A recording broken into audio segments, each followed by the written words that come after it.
శనగపిండి, ఉప్పు, పచ్చిమిరపకాయలు, ఆనియను మిక్సీ చేసి వేసాను, కొత్తిమీర. ఇది ఏం ఆమ్లెటో తెలుసండి? శనగపిండి ఆమ్లెట్.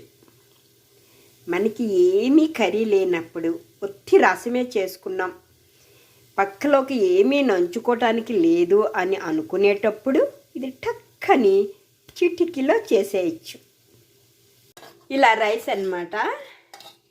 ఈ రైస్లోకి ఇలా రసం, టమాటా రసం, రైసు టమాటో రసం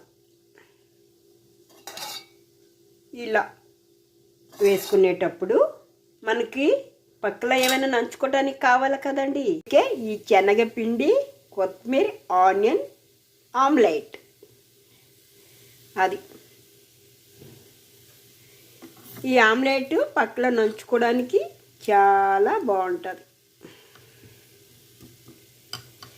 ఏమైనా లేనప్పుడు అప్పుడప్పుడు ఇలా చేసుకొని తినేయటమే ఫ్రెండ్స్. తినడం అంటే ఒక పూటే కాదు కదా, 3 పూటలు తినాలి. ప్రతిసారి ఏ వంట చేస్తాం? ఇలా వేసుకొని పక్కలో మీరు ఒకసారి ట్రై చేయండి. పెరుగన్నం కానీ రసమన్నం కానీ ఇది చాలా బాగుంటుంది. మీరు ట్రై చేసి కామెంట్ చేయండి ఫ్రెండ్స్. అలాగే మన ఛానల్ చిన్న లైక్ చేయండి. ఓకే, లైక్ చేస్తారు కదా? చేస్తారులే.